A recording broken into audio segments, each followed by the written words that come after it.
गुरुर्ब्रह्मा गुरुर्विष्णु गुरुर्देवो महेश्वरः गुरुसाक्षात् परं ब्रह्म तस्मै श्री गुरवे नमः। ॐ सदाशिवसमारम्भां शङ्कराचार्यमध्यमाम् अस्मदाचार्यपर्यन्तां वन्दे गुरुपरम्पराम्। ॐ सहनाववतु सहनौ भुनक्तु सह वीर्यङ्करवावहै तेजस्विनावधीतमस्तु मा विद्विषावहै। ॐ शान्ति शान्ति शान्तिः।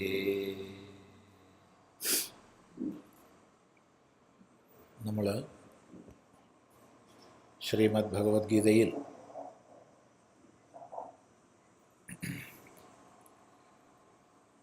ആറാം അധ്യായത്തിൽ 30 ശ്ലോകങ്ങളാണ് പഠിച്ചത്. അവസാനം പറഞ്ഞു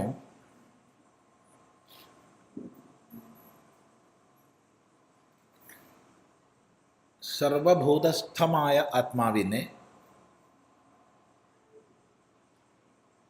അതായത് സർവചരാചരങ്ങളിലും കുടികൊള്ളുന്ന തന്നെ ആര് കാണുന്നുവോ, തന്നിൽ സർവഭൂതങ്ങളെയും ആര് കാണുന്നുവോ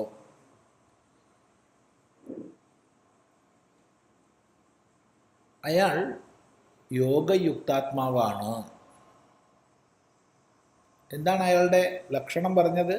സർവത്ര സമദർശന, എല്ലാറ്റിലും സമദർശനത്തോടു കൂടിയവൻ, എല്ലാത്തിലും സമത്തെ ദർശിക്കുന്നവൻ. അവിടെ എല്ലാത്തിലും എന്ന് പറഞ്ഞത് വളരെ ശ്രദ്ധിക്കേണ്ടതാണ്. എല്ലാത്തിനെയും അല്ല, എല്ലാത്തിലും. രണ്ടും വളരെ വ്യത്യാസമുണ്ട്. വിജ്ഞാനി എല്ലാറ്റിനെയും സമമായി കാണുന്നവനല്ല. എല്ലാറ്റിനെയും സമമായി കാണുക എന്ന് പറയുമ്പോൾ അതിൽ ദോഷമുണ്ട്. അമ്മയെയും പത്നിയെയും ഒരുപോലെ കാണുക, അല്ലെങ്കിൽ അച്ഛനെയും പേരക്കുഞ്ഞിനെയും ഒരുപോലെ കാണുക, അത് വിഷമദർശനമാണ്, അത് സമദർശനമല്ല. ഇപ്പം എല്ലാറ്റിനെയും ഒരുപോലെ കാണുന്നു എന്ന് പറഞ്ഞാൽ അങ്ങനെയുള്ള ദോഷങ്ങൾ വന്നുകൂടും. അതുകൊണ്ട് ശാസ്ത്രത്തിൽ ഒരിടത്തും എല്ലാറ്റിനെയും ഒരുപോലെ കാണുക എന്നുള്ള പ്രയോഗം വന്നിട്ടില്ല. പക്ഷേ ശാസ്ത്രബോധമില്ലാതെ പല ആധ്യാത്മിക പ്രഭാഷകരും അങ്ങനെ തട്ടിവിടാറുണ്ട്.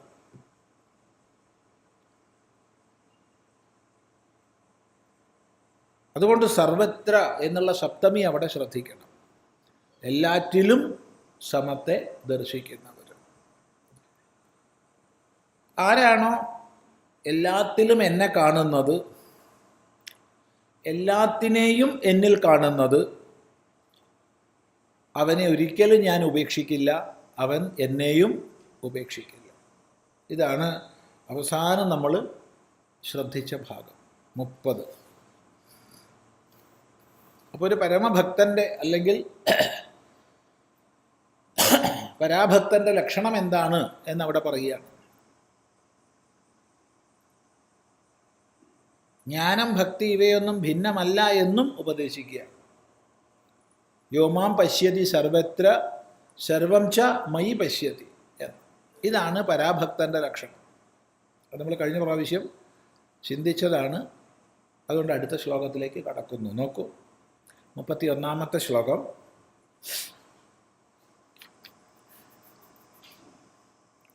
സർവഭൂതസ്ഥിതം യോ മാം ഭജത്യേകത്വമാസ്ഥിതഃ സർവഥാ വർത്തമാനോപി സ യോഗി മയി വർത്തതേ.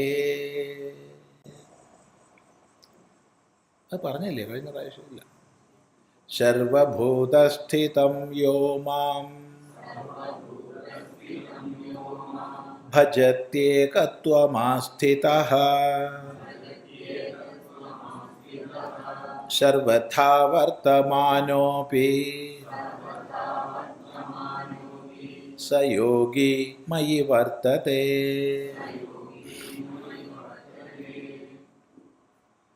ഇത്രയും പറഞ്ഞതിൻ്റെ അതേ ആശയം ഒന്നുകൂടി ആവർത്തിച്ചുറപ്പിക്കുകയാണ്. ഈ ഒരു പ്രകരണത്തിൽ നമുക്ക് ശ്രദ്ധിച്ചാൽ മനസ്സിലാവും, കഴിഞ്ഞൊരു 3-4 ശ്ലോകങ്ങളായിട്ട് ഒരേ ആശയത്തെ വീണ്ടും വീണ്ടും പല ഭാഷകളെ ഉപയോഗിച്ച് ഉറപ്പിക്കുകയാണ്.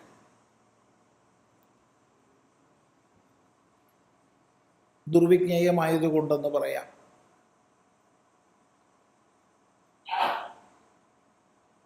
ഇപ്പൊ കഴിഞ്ഞ ശ്ലോകങ്ങളിൽ പറഞ്ഞതിൻ്റെ ആ പ്രയോഗമാണ് ഇവിടെ പറയുന്നത്. യഹ യാതൊരാൾ, ആരും ആവാം, യാതൊരാൾ സർവഭൂതസ്ഥിതം മാം, സർവഭൂതങ്ങളിലും സ്ഥിതി ചെയ്യുന്ന എന്നെ,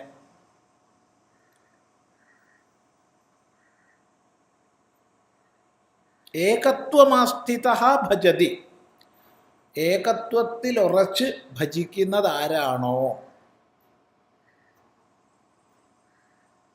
വളരെ ശ്രദ്ധിക്കേണ്ടുന്ന പദപ്രയോഗമാണ്. ഇവിടെ ആരാണോ ഏകത്വത്തിലുറച്ച്, ഏകത്വമാസ്ഥിതഃ, ഏകത്വത്തിലുറച്ച്, ഏകത്വം എന്ന് പറഞ്ഞാൽ ഏകത്തിൻ്റെ ഭാവം,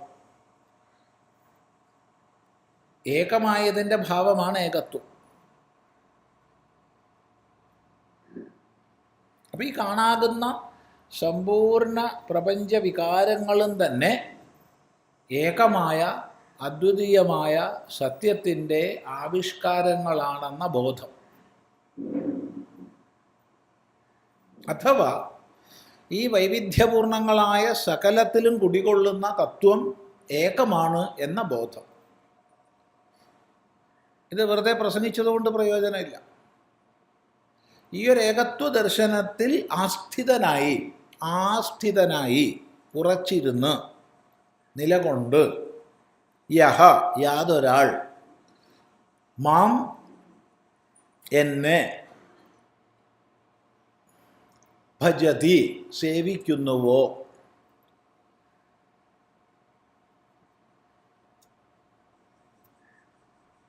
എങ്ങനെയുള്ള എന്നെ സേവിക്കുന്നു? സർവഭൂതസ്ഥിതം, സർവഭൂതങ്ങളിലും കുടികൊള്ളുന്ന എന്നെ. ഇപ്പം വിചാരത്തിൻ്റെ വിവിധ ദശകളിലൂടെ നമ്മൾ കടന്നു പോവുകയാണ്. ആദ്യം ചില പ്രതിമകളിലും മറ്റും ഭഗവാനെ ഉപാസിച്ചു. യാതൊന്നിനെ കൊണ്ട് ഭഗവത് പ്രതീതി ജനിക്കുമോ അതാണ് പ്രതിമ. വിഗ്രഹങ്ങളാവാം, ചിത്രങ്ങളാവാം, ശില്പങ്ങളാവാം, നാമങ്ങളാവാം, പലതും ആവാം. നാമവും ഭഗവാന്റെ വിഗ്രഹം തന്നെയാണ്. ചിന്തിക്കുക.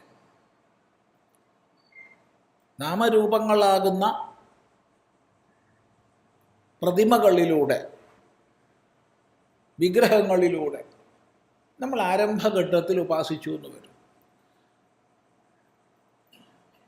ക്രമേണ പാത്രത്തിലിട്ട പഴം പോലെ പരിമിതനല്ല ഈശ്വരൻ എന്ന ബോധം വരികയും കേവലം ഉപാധിയിൽ മാത്രം ഒതുങ്ങുന്നവനല്ല എന്ന ചിന്ത ഉറയ്ക്കുകയും ചെയ്യുമ്പോൾ സർവചരാചരങ്ങളിലും കുടികൊള്ളുന്ന ചൈതന്യ സ്വരൂപമായിട്ട് ഗ്രഹിക്കും. ഇതാണോ പരമമായതെന്ന് ചോദിച്ചാൽ, സർവഭൂതം എന്നും ഈശ്വരനെന്നും ഭേദമില്ലാത്ത തലമാണ് പരമം. ഇത് കുറച്ചും കൂടി മുകളിലാണ്. അപ്പം ഇവിടെ താൻ സകല ഭൂതങ്ങളെയും കാണുന്നുണ്ട്, കാണുന്നില്ലെന്ന് പറയാൻ ഒക്കില്ല. അപ്പം കാണപ്പെടുന്ന സകലത്തിൻ്റെയും സ്വരൂപമേകമാണ് എന്ന തിരിച്ചറിവുണ്ടാവുക. എല്ലാത്തിലും കുടികൊള്ളുന്ന ചൈതന്യവിശേഷം ഏകമാണ്, അദ്വിതീയമാണെന്ന തിരിച്ചറിവുണ്ടാവുക. അപ്പോൾ അവിടെ ചോദ്യം വരും, വൈവിധ്യങ്ങളില്ലേ? വൈവിധ്യങ്ങളുണ്ട്. ആഭരണങ്ങളില്ലേ? ആഭരണങ്ങളുണ്ട്. പക്ഷെ ആഭരണങ്ങളിൽ മുഴുവൻ വസ്തു ഏകമാണ് എന്ന ബോധം.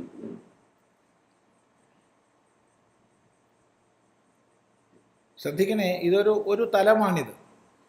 കാരണം ഇതിനെയും അതിക്രമിച്ചാൽ ആഭരണങ്ങളിൽ വസ്തു സ്വർണ്ണം എന്ന് പറയേണ്ട ആവശ്യമില്ല. സ്വർണ്ണ ഭിന്നമായിട്ട് ആഭരണമില്ല എന്നുള്ളതാണ് കുറച്ചും കൂടി നമ്മൾ കടന്ന് ചിന്തിച്ചാൽ. അവിടെ സ്വർണ്ണ ഭിന്നമായിട്ട് ആഭരണമില്ല, സ്വർണമേ ഉള്ളൂ. അതാണ് പാരമാർത്ഥിക തലം. എന്നാൽ ആ തലത്തിലേക്ക് എത്തിച്ചേരുന്ന വിചാരമാണ് പറഞ്ഞത് സർവ്വ ആഭരണങ്ങളിലും വസ്തുത സ്വർണമാണെന്നുള്ളത്.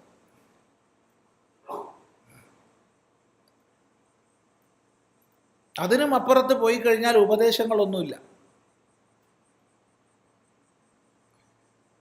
സ്വർണം തന്നെ ആഭരണം എന്നുള്ള കാഴ്ചപ്പാടിലെത്തുമ്പോൾ അവിടെ ഉപദേശങ്ങളൊന്നുമില്ല.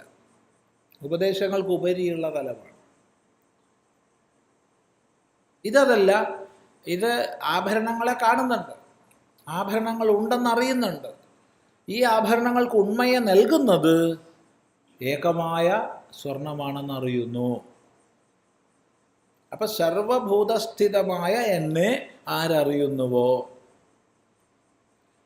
അപ്പം ഭൂതങ്ങളിൽ ഉയർന്നത് താണത് തുടങ്ങിയ വ്യത്യാസങ്ങളില്ല, പുണ്യം പാപം തുടങ്ങിയവയില്ല. ദേവയോനി, മനുഷ്യയോനി, തിര്യഗ്യോനി എന്നുള്ള വ്യത്യാസമില്ല. ചോദ്യം, വ്യത്യാസങ്ങളെ കാണുന്നില്ലേ? എല്ലാ വ്യത്യാസങ്ങളെയും കാണുന്നു.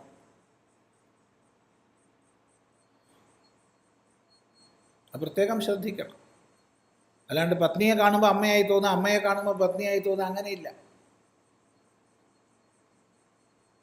എല്ലാ വ്യത്യാസങ്ങളെയും അറിയുന്നു. എന്നാൽ ഈ ഭേദങ്ങൾക്കെല്ലാം അപ്പുറത്ത് നിന്നെ നീയായും എന്നെ ഞാനായും നിലനിർത്തുന്ന, ഈ പ്രപഞ്ച വികാരങ്ങളെ മുഴുവൻ നിലനിർത്തുന്ന ചൈതന്യ സ്വരൂപം ഏകമാണെന്നറിയുന്നു. അതാണ് സർവഭൂതസ്ഥിതം മാം. സർവഭൂതസ്ഥിതനായ എന്നെ ആര് ഭജിക്കുന്നുവോ, സേവിക്കുന്നുവോ. ഈ ഒരു കാഴ്ചപ്പാടിൽ നിന്ന് സ്വാഭാവികമായി സഹജമായുള്ള സേവനം വരികയാണ്. ആദ്യം നമ്മൾ ഉപാധികളിൽ സേവിച്ചു, ഉപാധികളിൽ പൂജിച്ചു, അവിടെ സേവനങ്ങൾ അർപ്പിച്ചു. വെള്ളമായും ഇലയായും പൂവായും പഴമായും മറ്റും സമർപ്പിച്ചു. പത്രം, പുഷ്പം, ഫലം, തോയം എന്ന ക്രമത്തിൽ പലതും സമർപ്പിച്ചു. ഇപ്പോൾ അതിനെയൊന്നും നിരാകരിക്കുന്നില്ല, നിന്ദിക്കുന്നില്ല. അത് ചെയ്യേണ്ടവർക്ക് ചെയ്യാം. പക്ഷേ തൻ്റെ കാഴ്ചപ്പാട് തീരെ മാറി. ഇപ്പം താൻ ഏതെങ്കിലും ദേവതാവിശേഷത്തിന് പൂവോ ഇലയോ വെള്ളമോ പഴമോ കൊടുക്കുകയല്ല, മറിച്ച് സകല ഭൂതങ്ങളിലും കുടികൊള്ളുന്നത് ഏകതത്വമാണെന്ന തിരിച്ചറിവോടുകൂടി ഈ ലോകമാകുന്ന ഭഗവത് ചമത്കാരത്തെ സേവിക്കുന്നു.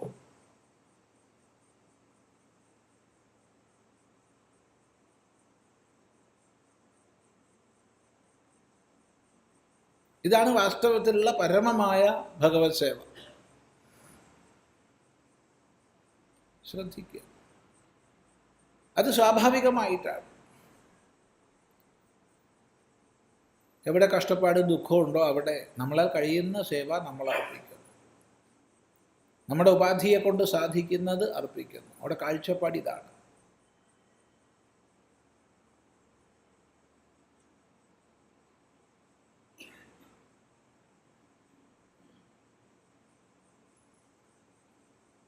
അവൻ ഈ പ്രപഞ്ച വ്യവസ്ഥയിലേക്ക് കടന്നു കയറുന്നൊന്നുമില്ല, പ്രപഞ്ച വ്യവസ്ഥയെ നശിപ്പിക്കാൻ ശ്രമിക്കുന്നൊന്നുമില്ല, അതിനനുസരിക്കുന്നു. അതുകൊണ്ട് തന്നെ സാധാരണ ഒരു ലൗകികൻ്റെ ദൃഷ്ടിയിൽ നിന്ന് ഭിന്നമായിരിക്കും അയാളുടെ ദൃഷ്ടി. പ്രത്യേകം ശ്രദ്ധിക്കണം. ഈ പ്രപഞ്ച മഹാനാടകത്തിൻ്റെ വലിയൊരു ക്യാൻവാസ് കണ്ടറിയുന്ന ഒരാൾക്ക് അതിൻ്റെ അല്പഭാഗം കാണുന്ന ആളുടെ വീക്ഷണമായിരിക്കില്ല. പ്രത്യേകം ശ്രദ്ധിക്കണം.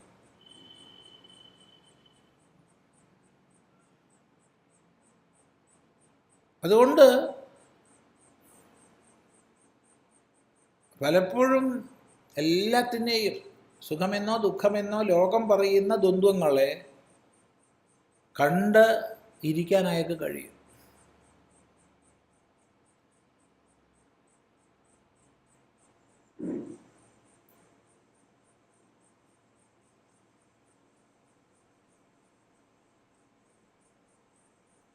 ശ്രദ്ധിക്കുക. അപ്പം ഏകത്വമാസ്ഥിത, ഏകത്വത്തിൽ ഉറച്ചിരുന്നു കൊണ്ട് സർവഭൂതസ്ഥിതമായ എന്നെ ആരാണോ ഭജിക്കുന്നത്, സേവിക്കുന്നത്, ഭജിക്കുക സേവിക്കുക, ഭജ് സേവായാം എന്ന് ധാതു. സേവ എന്നുള്ള അർത്ഥത്തിലാണ് ഭജ് ധാതു.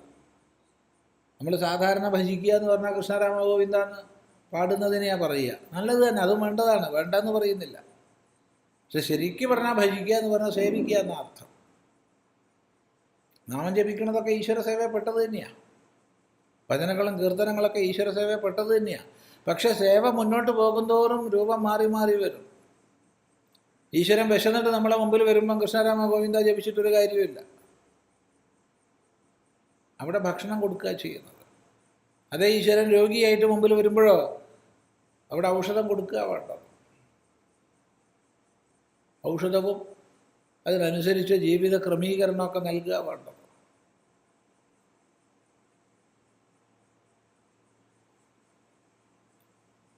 അല്ലാണ്ട് അവിടെ ഞാൻ നിങ്ങൾക്ക് വേണ്ടി വഴിപാട് കഴിക്കാമെന്നല്ല. രോഗി മുമ്പിൽ വന്നപ്പോൾ എന്ത് നിങ്ങൾക്ക് വേണ്ടി ഞാൻ അമ്പലത്തിലൊരു പുഷ്പാഞ്ജലി കഴിക്കാം. പുഷ്പാഞ്ജലി അല്ല വേണ്ടത്, മരുന്നാണ് വേണ്ടത് അല്ല. അവിടെ പഥ്യം, ഔഷധ സേവ തുടങ്ങിയവയാണ് വേണ്ടത്. ആചാര്യന്മാരെല്ലാത്തിനും വേറെ വേറെ നമുക്ക് തന്നിട്ടുണ്ട്. അത് ചിന്തിക്കുക.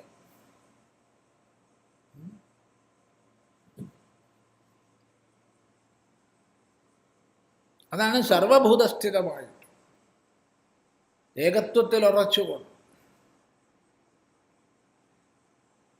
അയാൾ സർവഥാ വർത്തമാനോപി, അയാൾ എങ്ങനെ വർത്തിച്ചാലും സർവഥാ, സർവപ്രകാരത്തിലും. ഥാ പ്രകാരവചനമാണ്. ചിലപ്പോൾ അയാൾ മൂഢനെ പോലെ ആയിരിക്കും ലോകത്തിൽ വർത്തിക്കുന്നത്, ചിലപ്പോൾ വിദ്വാനെ പോലെ ആയിരിക്കും, ചിലപ്പോൾ ഭ്രാന്തനെ പോലെ ആയിരിക്കും, ചിലപ്പോൾ ബാലനെ പോലെ ആയിരിക്കും, ചിലപ്പോൾ വൃദ്ധനെ പോലെ ആയിരിക്കും. നമുക്ക് ഏതെങ്കിലും ഒരു ചട്ടക്കൂടുണ്ടാക്കിയിട്ട് അയാളെ ഒതുക്കാൻ കഴിയില്ല. ഇങ്ങനെയാണ് അയാൾ പെരുമാറുക, അല്ലെങ്കിൽ ഇങ്ങനെയാണ് അയാൾ വർത്തിക്കുക എന്ന് നമുക്കൊരു ചട്ടക്കൂടുണ്ടാക്കിയിട്ട് ഉറപ്പിക്കാൻ പറ്റില്ല. കാരണം നമ്മളെ സംബന്ധിച്ച് ചില നന്മകളും തിന്മകളും ഒക്കെ ഉണ്ടാവും, അത് അയാളെ സംബന്ധിച്ച് ഇല്ല. സർവഥാ വർത്തമാനോപി, എങ്ങനെ വർത്തിച്ചാലും, ഏത് പ്രകാരത്തിൽ വർത്തിച്ചാലും സ യോഗി, അങ്ങനെയുള്ള യോഗി മൈ വർത്തതേ, എന്നിൽ വർത്തിക്കുന്നു. എങ്ങനെ വർത്തിക്കുന്നു? ആത്മൗപമ്യേന, ഞാൻ തന്നെയാണ് എന്ന ഭാവത്തോടുകൂടി. വളരെ പ്രധാനപ്പെട്ട ശ്ലോകമാണ്.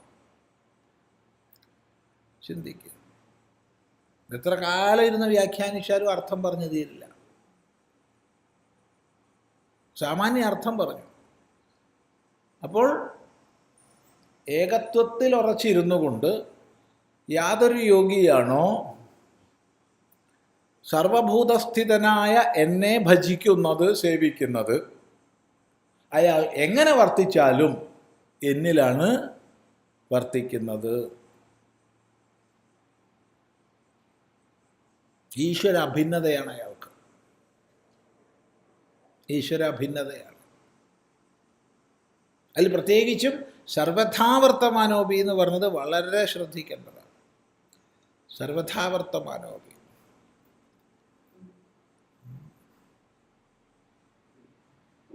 കാരണം അവിടെ ധർമ്മം അധർമ്മം തുടങ്ങിയ തലങ്ങളെയെല്ലാം അതിക്രമിച്ചിരിക്കുന്നു. പുണ്യം പാപം, ഇന്ന പോലെ വേണം ഇന്ന പോലെ വേണ്ട, ഈ വക വിധി നിഷേധങ്ങളൊക്കെ അതിക്രമിച്ച തലമാണ്. അത് ചൂണ്ടിക്കാണിക്കാനാണ് സർവഥാ വർത്തമാനഃ. ബാഹ്യമായ ദൃഷ്ടിയിൽ സുഖമായിരിക്കാം, ദുഃഖമായിരിക്കാം. ബാഹ്യമായ ദൃഷ്ടിയിൽ അയാൾ ആനന്ദത്തിലാണ്. അത് ചിന്തിക്കുക. നമ്മൾ ഈ സുഖം ദുഃഖം എന്നൊക്കെ നമ്മൾ പറയുന്നത് നമ്മുടേതായ വീക്ഷണത്തിനനുസരിച്ചല്ലേ? അല്ല, എൻ്റെ ദൃഷ്ടിയിൽ എന്താണോ സുഖം അത് സുഖം, എൻ്റെ ദൃഷ്ടിയിൽ എന്താണോ ദുഃഖം അത് ദുഃഖം. അതാണ് നമ്മുടെ കാഴ്ചപ്പാട്. അയാൾ ആനന്ദസ്ഥിതനാണ്. സർവഥാവർത്തമാനോപി, എങ്ങനെ വർത്തിച്ചാൽ. സ യോഗി മയി വർത്തത്തെ. ഇതിൻ്റെ അടുത്ത തലമാണ് അല്പം ഭാഷ മാറ്റി വീണ്ടും പറയുന്നത്. ആത്മൗപമ്യേന സർവത്ര സമം പശ്യതി യോർജുന സുഖം വാ യദി വാ ദുഃഖം സ യോഗി പരമോ മതഃ. ആത്മൗപമ്യേന സർവത്ര സമം പശ്യതി യോർജുന സുഖം വാ യദി വാ ദുഃഖം സ യോഗി പരമോ മതഃ.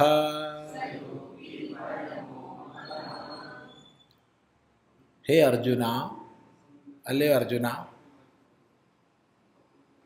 ഇല്ല, രണ്ട് ഭാഷ ഒന്നിച്ച് പറയാം. ഹേ അർജുന, ആത്മൗപമ്യേന, ആത്മൗപമ്യം, ഔപമ്യം എന്ന് പറഞ്ഞാൽ ഉപമയുടെ ഭാവം, ഉപമ. ആത്മൗപമ്യം എന്ന് പറഞ്ഞാലോ ആത്മാ ഉപമീയതേ, താൻ ഉപമിക്കപ്പെടും. നമ്മൾ സാധാരണ ചെയ്യാത്ത ഇടപാടാ. നമ്മൾ മറ്റുള്ളവരെ ഉപമിക്കാനും ഒക്കെ മറ്റും കുശലന്മാരാ, അല്ലേ? എല്ലാത്തിനും മറ്റുള്ളവരെ തൂക്കാനും മറ്റുള്ളവരെ വിലയിരുത്താനും അളക്കാനും ഒക്കെ നമ്മൾ കേമന്മാരാ. താനൊന്ന് വിലക്ഷണം, തന്നെ ഒന്നുമായിട്ടും ചേർക്കാറില്ല.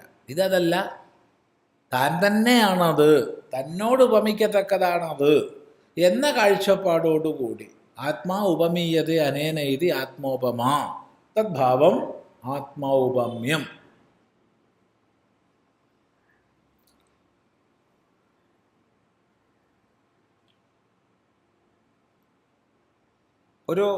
ഒരു പക്ഷി അല്ലെങ്കിൽ ഒരു പട്ടി അല്ലെങ്കിൽ ഒരു പൂച്ച ദാഹിച്ചിരിക്കുന്നുണ്ടെങ്കിൽ അവിടെ അത് തൻ്റെ ദാഹമായിട്ട് എടുക്കാൻ കഴിയുക. ഒരാൾ വേദനിച്ചിരിക്കുന്നുണ്ടെങ്കിൽ ആ വേദനയെ തൻ്റെ വേദനയായിട്ട് എടുക്കാൻ കഴിയുക. സുഖമായാലും അങ്ങനെ തന്നെ. ഒരാൾ സുഖിച്ചിരിക്കുമ്പോൾ അത് എൻ്റെ സുഖമായിട്ട് എടുക്കാൻ കഴിയുക. അപ്പോൾ സന്തോഷമായി, അല്ലേ? കാരണം താൻ തന്നെയാണ് എല്ലാത്തിലും എന്ന കാഴ്ചപ്പാട്, സർവത്തിലും കുടികൊള്ളുന്നത് താൻ തന്നെയാണെന്ന കാഴ്ചപ്പാട്. അതാണ് ആത്മോപമ. അപ്പൊ സർവത്ര എല്ലാത്തിലും, ബ്രഹ്മാദി സ്തംഭപര്യന്തമായ സകലത്തിലും, ബ്രഹ്മാവ് മുതൽ പുൽക്കൊടി വരെ എന്തുണ്ടോ അതിലെല്ലാം, ഇനി അതിന് മേപ്പെട്ടോ കീഴ്പ്പെട്ടോ എന്തുണ്ടോ അതിലെല്ലാം സർവത്ര സമം പശ്യതി, സമമായതിനെ കാണുന്നു. നിർദോഷം ഹി സമം ബ്രഹ്മ, നേരത്തെയും പഠിച്ചിട്ടുണ്ട്. ദോഷരഹിതമായ സമമാണ് ബ്രഹ്മമെന്ന്. സമമാണ് ബ്രഹ്മം, സർവത്തിലും സമം, സർവത്ര സമം, സർവഥാ സമം. സമദർശികൾക്ക് ഒരിക്കലും വിഷമമില്ല. സമദർശികൾക്ക് സമമേ ഉള്ളൂ. ശ്രദ്ധിക്കുക. ആത്മൗപമ്യേന സർവത്ര സമം യഹ പശ്യതി. യാതൊരാൾ സമത്തെ ദർശിക്കുന്നുവോ. എവിടെ? സർവത്ര. എപ്പോ? സർവഥ. സർവദ. എങ്ങനെ? സർവഥ. എല്ലാ പ്രകാരത്തിലും എല്ലായ്പ്പോഴും എല്ലാത്തിലും സമത്തെ ദർശിക്കുന്ന യഹ യാതൊരാളാണോ അയാൾ സഹ അയാൾ സുഖം വാ യതിവാ ദുഃഖം, സുഖമാകട്ടെ ദുഃഖമാകട്ടെ, സുഖ സാഹചര്യമാകട്ടെ ദുഃഖ സാഹചര്യമാകട്ടെ, രണ്ട് സാഹചര്യങ്ങളും വരും. ഏതൊരു യോഗിയായാലും അതിൽ അയാൾക്ക് സുഖ സാഹചര്യവും ദുഃഖ സാഹചര്യവും ജീവിതത്തിൽ വരും. അതിനെങ്ങനെ ഉൾക്കൊള്ളുന്നു? ആത്മൗപമ്യേന സമമായിട്ട് സ്വീകരിക്കുന്നു. അപ്പോൾ യോഗിക്ക് സാഹചര്യം മാത്രമേ വരൂ എന്ന് വിചാരിക്കരുത്. അനുകൂലമുണ്ടെങ്കിൽ പ്രതികൂലം ഉണ്ടാവും. ഇങ്ങനെയുള്ള ഏതൊരു സാഹചര്യത്തിലായാലും സമം, സമത്തെ ദർശിക്കുന്നവൻ സ യോഗി, അങ്ങനെയുള്ള യോഗി പരമഃ, പരമനാണ്, ഏറ്റവും ഉത്കൃഷ്ടതമനാണ് എന്നാണ് മതഃ, അഭിപ്രായം. ആരുടെ അഭിപ്രായം? എൻ്റെ അഭിപ്രായം, ഭഗവാന്റെ അഭിപ്രായം എന്നർത്ഥം. ഭഗവാന്റെ അഭിപ്രായം എന്ന് പറഞ്ഞാൽ വേദാന്തത്തിൻ്റെ അഭിപ്രായം എന്നർത്ഥം. വേദാന്തത്തിൻ്റെ അഭിപ്രായം എന്ന് പറഞ്ഞാൽ വേദത്തിൻ്റെ അഭിപ്രായം. അതിനപ്പുറത്തേക്ക് പോകേണ്ടതില്ല. ഇതാണ് വേദത്തിൻ്റെ അഭിപ്രായം. അതുകൊണ്ട് സർവഭൂതസ്ഥിതം യോ മാം ഭജത്യേകത്വമാസ്ഥിതഃ സർവഥാ വർത്തമാനോപി സ യോഗി പരമോ മതഃ. സർവഥാ വർത്തമാനോപി സ യോഗി മയി വർത്തത്തെ. സ യോഗി പരമോ മതഃ. രണ്ടും ചേർക്കാം. രണ്ട് ശ്ലോകം ഒന്നിച്ച് ചേർത്ത് മനസ്സിലാക്കുക. അതുകൊണ്ട് എന്താ അവൻ്റെ ദർശനം? ആത്മൗപമ്യേന സർവത്ര. സർവത്ര എന്ന് പറഞ്ഞാൽ സർവേഷു ഭൂതേഷു, സകലത്തിലും സമമായതിനെ യാതൊരാൾ കാണുന്നുവോ അയാൾ പരമമായ അവസ്ഥയിലുള്ള യോഗിയാണ് എന്നർത്ഥം. അതിനപ്പുറത്തേക്ക് യോഗത്തിൻ്റെ നിഷ്ഠ പറയേണ്ടതില്ല. ഇതാണ് യോഗത്തിൻ്റെ പരാകാഷ്ഠ. ശ്രദ്ധിക്കുക.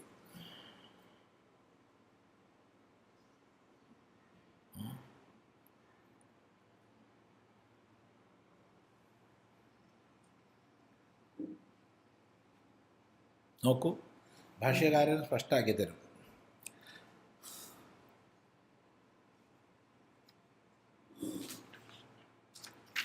സർവഭൂതസ്ഥിതം യോ മാം ഭജത്യേകത്വമാസ്ഥിതഃ സർവഥാ വർത്തമാനോപി സ യോഗി മയി വർത്തത്തെ ഇത്യേതത് പൂർവശ്ലോകാർത്ഥം സമ്യക് ദർശനം അനൂദ്യ തദ്ഫലം മോക്ഷഃ അഭിധീയതേ.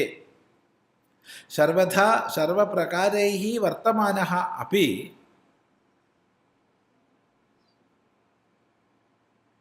സമ്യക് ദർശി യോഗി മയി വൈഷ്ണവേ പരമേ പദേ വർത്തതേ.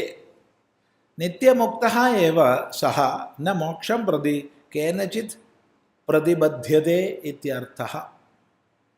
കിഞ്ച അന്യത് ആത്മൗപമ്യേന ആത്മാ സ്വയം ഏവ ഉപമീയത്തെ അനയ ഇതി ഉപമാ തസ്യാഹ ഉപമായാഹ ഭാവ ഔപമ്യം. തേന ആത്മൗപമ്യേന സർവത്ര സർവഭൂതേഷു സമം തുല്യം പശ്യതി യഹ അർജുന. സ ച കിം സമം പശ്യതി ഇതി ഉച്യത്തെ. യഥാ മമ സുഖം ഇഷ്ടം തഥാ സർവപ്രാണിനാം സുഖം അനുകൂലം. വാ ശബ്ദഃ ച അർത്ഥേ. യദി വാ യത് ച ദുഃഖം മമ പ്രതികൂലം അനിഷ്ടം യഥാ തഥാ സർവപ്രാണിനാം ദുഃഖം അനിഷ്ടം പ്രതികൂലം ഇതി ഏവം ആത്മൗപമ്യേന സുഖദുഃഖേ അനുകൂലപ്രതികൂലേ തുല്യതയാ സർവഭൂതേഷു സമം പശ്യതി. ന കസ്യചിത് പ്രതികൂലം ആചരതി അഹിംസകഃ ഇത്യർത്ഥഃ. യഹ ഏവം അഹിംസകഃ സമ്യക് ദർശനനിഷ്ഠഃ സ യോഗി പരമഃ ഉത്കൃഷ്ടഃ മതഃ അഭിപ്രേതഃ സർവയോഗിനാം മധ്യേ. ഇത്യേതത് പൂർവശ്ലോകാർത്ഥം സമ്യക് ദർശനം അനൂദ്യ തദ്ഫലം മോക്ഷഃ അഭിധീയതേ. സർവഥാ സർവപ്രകാരൈഃ വർത്തമാനഃ അപി സമ്യക്ദർശി യോഗി മയി വൈഷ്ണവേ പരമേ പദേ വർത്തത്തെ. നിത്യമുക്തഃ ഏവ സഃ ന മോക്ഷം പ്രതി കേനചിത് പ്രതിബധ്യതേ ഇത്യർത്ഥഃ. അപ്പോൾ ഇവിടെ ഇത്യേതത് എന്ന് പറഞ്ഞിട്ടാണ് ഭാഷ്യം തുടങ്ങുന്നത്. അത് വേറെ എവിടെ ഇല്ലാത്തൊരു ശൈലിയാണ്. ഇത്യേതത്. അപ്പം നമ്മൾ എന്ത് ചെയ്യണം വെച്ചാൽ ആ ശ്ലോകത്തിൻ്റെ തുടർച്ചയായിട്ടാണ് ഇത്യേതത് എന്ന് പറയുന്നത് എന്ന് മനസ്സിലാക്കി ഭാഷ്യത്തിൻ്റെ ഭാഗമായിട്ട് ശ്ലോകത്തെ മനസ്സിലാക്കണം. ഇല്ലെങ്കിൽ ഇത്യേതത് എന്നുള്ളതിന് അർത്ഥം കിട്ടില്ല. ഇതി പറഞ്ഞാൽ ഇപ്രകാരം, ഏതത് എന്ന് പറഞ്ഞാൽ ഇത്, ഇപ്രകാരം ഈ എന്ന് പറഞ്ഞാൽ എന്ത്? ഈ ശ്ലോകം. ഏത് ശ്ലോകം? സർവഭൂതസ്ഥിതം യോ മാം ഭജത്യേകത്വമാസ്ഥിതഃ സർവഥാ വർത്തമാനോപി സയോഗി മയി വർത്തതേ എന്നുള്ള ശ്ലോകം. എന്താണിത്? ഇത് സമ്യക് ദർശനമാണ്. അത് നേരത്തെ ശ്ലോകത്തിൻ്റെ അർത്ഥത്തെ പിന്തുടർന്ന് പറഞ്ഞതാണ്. പൂർവ ശ്ലോകാർത്ഥം അനൂദ്യ, അനൂദ്യ എന്ന് പറഞ്ഞാൽ പിന്തുടർന്ന്, അനുവദിച്ചുകൊണ്ട്. അനൂദ്യ എന്നുള്ളതിന് മലയാളത്തിൽ നമ്മൾ അനുവദിച്ചുകൊണ്ട് എന്ന് പറയാം, അതിനെ പിന്തുടർന്നുകൊണ്ട്. അപ്പോൾ ആദ്യം ഒരു കാര്യം പറഞ്ഞിട്ട് അതിനെ പിന്തുടർന്ന് പറയുമ്പോഴാണ് അനൂദ്യ എന്ന് പറയുക. അപ്പം എങ്ങനെയാത് നോക്കൂ. അതിനു മുമ്പ് എന്താ പറഞ്ഞേ? സർവഭൂതസ്ഥമാത്മാനം സർവഭൂതാനി ചാത്മനി ഈക്ഷത്തെ യോഗയുക്താത്മാ സർവത്ര സമദർശനഃ. 29. യോ മാം പശ്യതി സർവത്ര സർവം ച മയി പശ്യതി തസ്യാഹം ന പ്രണശ്യാമി സ ച മേ ന പ്രണശ്യതി. 30. ഈ ശ്ലോകങ്ങളിൽ പറഞ്ഞ സമ്യക് ദർശനത്തെ, ശരിയായ ജ്ഞാനത്തെ, ശരിയായ അറിവിനെ അനൂദ്യ പിന്തുടർന്നുകൊണ്ട്, എന്തിനെ പിന്തുടർന്നുകൊണ്ട്? സമ്യക് ദർശനം അനൂദ്യ. അതെന്താ സമ്യക് ദർശനം? അപ്പം നേരത്തെ ശ്ലോകം രണ്ടും ഓർമ്മിക്കണം. മുൻപ് പറഞ്ഞ 2 ശ്ലോകം ഓർമ്മിക്കണം. അവിടെ പറഞ്ഞ സമ്യക് ദർശനത്തെ പിന്തുടർന്നുകൊണ്ട് തത്ഫലം മോക്ഷാഭിധീയതേ, അതിൻ്റെ ഫലം മോക്ഷമാണെന്ന് പറയുന്നു. സമ്യക് ദർശനത്തിൻ്റെ ഫലം മോക്ഷമാണ് എന്ന് പറയുന്നു. എങ്ങനെയാ പറയണത്? സർവഥാ സർവപ്രകാരൈഹി വർത്തമാനഃ അപി, ഏത് പ്രകാരത്തിൽ വർത്തിച്ചാലും, അയാൾ എങ്ങനെ വർത്തിച്ചാലും, ഗൃഹസ്ഥനായാലും കൊള്ളാം, ബ്രഹ്മചാരി ആയാലും കൊള്ളാം, വാനപ്രസ്ഥനായാലും കൊള്ളാം, സന്യാസി ആയാലും കൊള്ളാം, ഭ്രാന്തനെ പോലെ ജീവിച്ചാലും കൊള്ളാം, ബാലനെ പോലെ ആയാലും കൊള്ളാം, വൃദ്ധനെ പോലെ ആയാലും, ആരേത് ഭാവത്തിൽ വ്യവഹരിച്ചാലും. കാരണം ലോകത്തിൽ നമ്മൾ ഇരിക്കുമ്പോൾ ഏതെങ്കിലും ഒരു കുപ്പായം എടുത്തിടണം, കണ്ടേ? ഏതെങ്കിലും ഒരു ഭാവത്തിൽ വേണം ലോകത്തിൽ വ്യവഹരിക്കുക.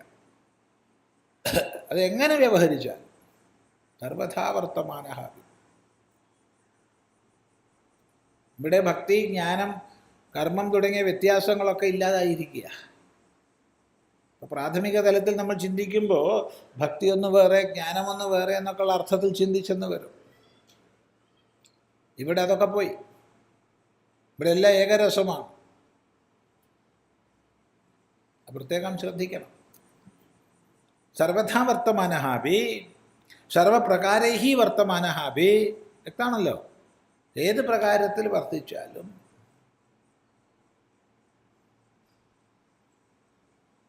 ഇതിൻ്റെ ഒരു വലിയൊരു ആവിഷ്കാരം നമുക്ക് ശങ്കരാചാര്യസ്വാമികൾ തന്നെ ജീവൻ മുക്താനന്ദ ലഹരിയിൽ തരുന്നുണ്ട്.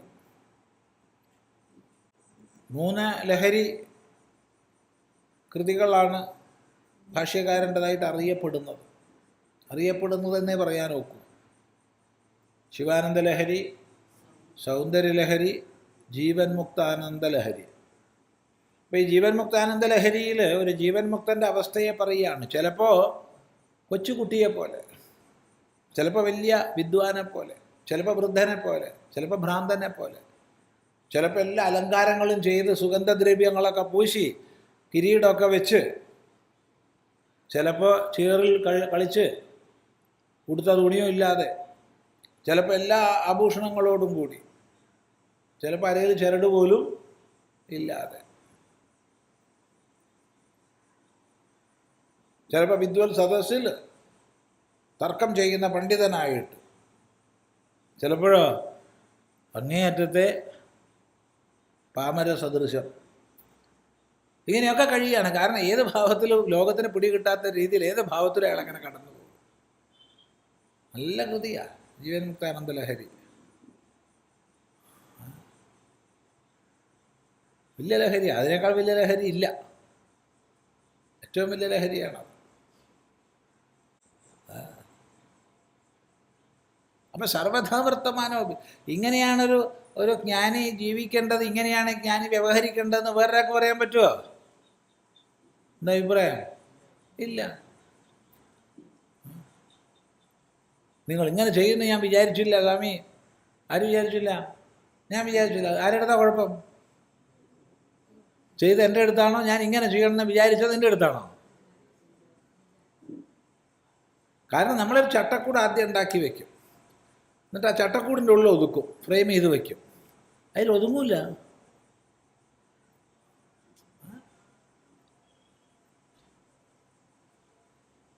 സ്വാമി ഇങ്ങനെ പറയുന്നത് ഞാൻ വിചാരിച്ചില്ല, ഒരിക്കലും വിചാരിച്ചില്ല. സന്തോഷം. എന്ത് സന്തോഷം? നീ വിചാരിച്ചു ഞാനെന്ത് ചെയ്യും? ഞാൻ ഇങ്ങനെ പറയാൻ പാടുള്ളൂ, ഇങ്ങനെ പറയാൻ പാടില്ല, നീയാണോ നിശ്ചയിക്കണേ?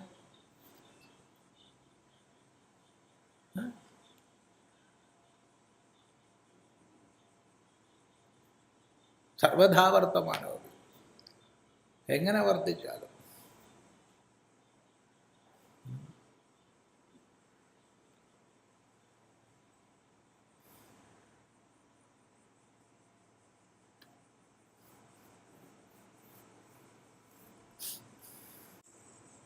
വിവേകാനന്ദ സ്വാമികൾ അമേരിക്കയിൽ ജീവിക്കുന്ന സമയത്ത് മൂപ്പർക്ക് ഇവിടുന്ന് ഡിസൈൻ ചെയ്തൊക്കെ കൊടുത്തിരുന്നു വസ്ത്രം. ഖേത്രി മഹാരാജാവ് ചില ഭക്തന്മാരൊക്കെ കൂടിയാണ് ഡിസൈൻ ചെയ്തത് വസ്ത്രം. അതാണൊരു പ്രത്യേക അങ്കി, ഒരു ഓറഞ്ച് കളറിലൊരു അങ്കി, തലയെക്കെട്ട് ഒക്കെ ആയിട്ട്. അത് ആകെ 2 സെറ്റേ ഉള്ളൂ. അവിടെ തണുപ്പത്ത് നിവൃത്തിയില്ല. പിന്നെ അവിടുന്ന് ഇതൊക്കെ തയ്ച്ച് കിട്ടുമോ? ഒന്നുമില്ല. സ്വാമി സുഖമായിട്ട് അവിടുന്ന് നല്ല അവിടുത്തെ രീതിയിൽ കോട്ടും പാൻസും ഷർട്ടും കോട്ടും ബൂട്ടും ഹാറ്റും ഒക്കെ ആയിട്ടാണ് അവിടെ നടന്നത്. അപ്പോൾ ആ കാലം എത്തുമ്പോഴത്തേക്ക് സ്വാമിജി വളരെ പ്രസിദ്ധനായിപ്പോയി. അവിടെ വലിയ പ്രസിദ്ധനായി. ഓരോ പട്ടണത്തിലും സ്വാമിജിയുടെ പ്രഭാഷണം കിട്ടാൻ വേണ്ടി പിടിയും വലിയാണ്. ആദ്യം സ്വാമി വഞ്ചിക്കപ്പെടുകയും ചെയ്തു കിട്ടും. ഇനി അതും പറയണമല്ലോ. ആദ്യകാലത്ത് സ്വാമി വല്ലാതെ വഞ്ചിക്കപ്പെട്ടിട്ടുണ്ട്. പിന്നെ സ്വാമിക്ക് അതിൻ്റെ രഹസ്യമൊക്കെ മനസ്സിലായി. പിന്നെ അതിന് നിന്നിട്ടില്ല. അതായത് സംഘാടകർ സ്വാമിയുടെ പേര് പറഞ്ഞിട്ട് ഇപ്പോൾ ഒരു $10,000 പിരിച്ചു എന്ന് വിചാരിച്ചോളൂ. സ്വാമിക്ക് അവർ ദക്ഷിണയായിട്ട് ഒരു $101 കൊടുക്കും. ബാക്കി അവർ പോക്കറ്റിലാക്കും. ഇത് സ്വാമി മനസ്സിലാക്കി. സ്വാമി പറഞ്ഞു ഇനി അനങ്ങാൻ പറ്റില്ല പറഞ്ഞു. അത് പിന്നെ നേരിട്ട പരിപാടികളൊക്കെ. ഇങ്ങനെയൊക്കെയുള്ള ഇടപാട് ഇവിടെയുണ്ട് ഇല്ലേ? ധാരാളമുണ്ട്. സ്വാമിമാർക്ക് വെച്ച ദക്ഷിണ എണ്ണി നോക്കിയിട്ട് കൊടുക്കുന്ന ആൾക്കാർ വരെയുണ്ട്. ഒരാൾക്ക് സമൂഹം ഒരു ദക്ഷിണ വെച്ച് വെച്ചാൽ അത് എണ്ണി തിട്ടപ്പെടുത്തി അതിൽ നിന്ന് 2 പോക്കറ്റിലും ആക്കി ബാക്കി കൊടുക്കുന്ന ആൾ വരെയുണ്ട്.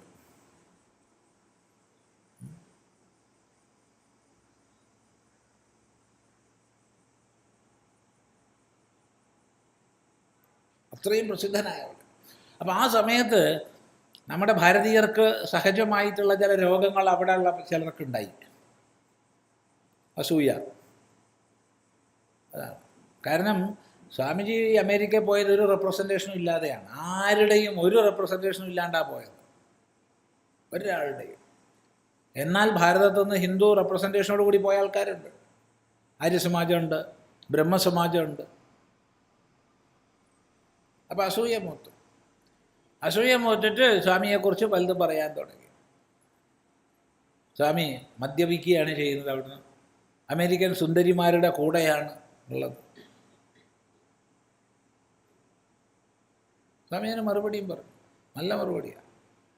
ഞാൻ ഭാരതത്തിൽ പരിവർത്തനം ചെയ്യുമ്പോൾ തോട്ടുന്നൊക്കെ വെള്ളം മുക്കി കുടിച്ചതാണ്, ഇപ്പോൾ അതൊന്നും പോരപ്പോൾ നല്ലത് തന്നെ കിട്ടണം. ഇതിനൊന്നും പറഞ്ഞിട്ടില്ല. കാരണം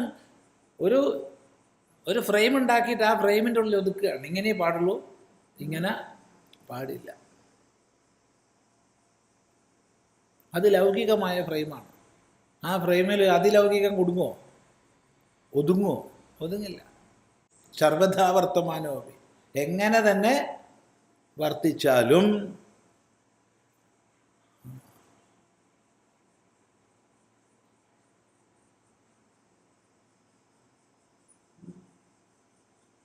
സർവഥാ വർത്തമാനഃ അപി സർവപ്രകാരൈഃ വർത്തമാനഃ അപി സമ്യക് ദർശി യോഗി, ആ സമ്യക് ദർശനനിഷ്ഠനായ യോഗി മയി വൈഷ്ണവേ പരമേ പദേ, വൈഷ്ണവമായ പദത്തിൽ, വൈഷ്ണവം സർവവ്യാപിയായ പദം. വൈഷ്ണവം എന്ന് പറഞ്ഞാൽ വിഷ്ണുവിൻ്റെത് എന്നാണ് വാക്കിൻ്റെ അർത്ഥം. വിഷ്ണു എന്ന് പറഞ്ഞാരാ? വിഷ്ണു 4 കൈയും 2 കാലും ഇരുണ്ട വർണ്ണവും മഞ്ഞപ്പട്ടും ഒക്കെയാണോ വിഷ്ണു? അത് വിഷ്ണു പ്രതിമ. ആ പ്രതിമയിൽ നമ്മൾ വിഷ്ണു ബുദ്ധി അധ്യാരോപിക്കുകയാണ്. വിഷ്ണു ആരാ? വേവേഷ്ടി സർവമിതി വിഷ്ണു, എല്ലാത്തിലും വ്യാപിച്ച് നിലകൊള്ളുന്നവനാണ് വിഷ്ണു. സർവവ്യാപിയാണ് വിഷ്ണു. സർവപ്രപഞ്ചവും ആരിൽ വർത്തിക്കുന്നുവോ അവനാണ് വിഷ്ണു. ചിന്തിക്കുക. അപ്പം ആ സർവവ്യാപകമായ പദത്തെ, വൈഷ്ണവ പദത്തെ അയാൾ പ്രാപിക്കുന്നു. നിത്യമുക്തഃ ഏവ, അവൻ നിത്യമുക്തനായി. സർവവ്യാപിയായ എന്താണ്? പരിമിതത്വം മുഴുവൻ പോയി. പരിമിതത്വം പോയിച്ചാൽ മുക്തനായില്ലേ? എന്തിനാ നമ്മൾ ബന്ധനം എന്ന് പറയുന്നേ? ബന്ധനം എന്ന് പറയുന്നത് പരിമിതികളെയാ, അല്ലേ? അതെ, പരിമിതികളെയാ ബന്ധനം എന്ന് പറയുന്നത്. അല്ല, ഞാൻ പറയുന്ന പോലെ നീ ഇരിക്കണം, ഞാൻ പറഞ്ഞിടത്തേക്കേ നോക്കാൻ പാടുള്ളൂ, ഞാൻ പറയുന്ന പോലെ പെരുമാറാൻ പാടുള്ളൂ. ഇതാണ് പരിമിതി വരുന്നത്. അതാണ് ബന്ധനം. നമ്മളെ ബന്ധിച്ച് ബ്രിട്ടീഷുകാരെന്ന് പറഞ്ഞാൽ അവർ നിശ്ചയിച്ചു നമ്മളെങ്ങനെ പെരുമാറണം, എങ്ങനെ പെരുമാറണം. അതാണ്.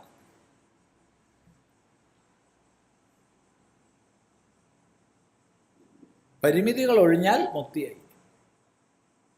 മുക്തി എന്ന് പറഞ്ഞാൽ വേറെ എങ്ങോട്ടും പോകലല്ല, എല്ലാ പരിമിതികളും ഒഴിയുന്നതാണ്. ദേശ കാല വസ്തു പരിമിതികൾ ഒഴിയുന്നത്. ശ്രദ്ധിക്കുക. അപ്പം അതുകൊണ്ട് മോക്ഷം പ്രതി ന കേനചിത് പ്രതിബദ്ധ്യതേ സഹ, അവന് മോക്ഷത്തിലേക്ക് ഇനിയൊരു തടസ്സമില്ല. എന്തുകൊണ്ട്? അപ്പം മുക്തനാണ്. മുക്തന് മോക്ഷം ഉണ്ടാവുമോ? ഇല്ലല്ലോ. മുക്തനായവന് ഇനി മോക്ഷമുണ്ടോ? ഇല്ല. ന കേനചിത് പ്രതിബദ്ധ്യതേ, അവൻ ഒന്നിനാലും പ്രതിബന്ധിക്കപ്പെടുന്നില്ല. മോക്ഷം പ്രതി എന്നർത്ഥം. വ്യക്തമാണല്ലോ ആശയം, ഇല്ലേ? നോക്കൂ. കിഞ്ച അന്യത് മാത്രമല്ല ആത്മൗപമ്യേന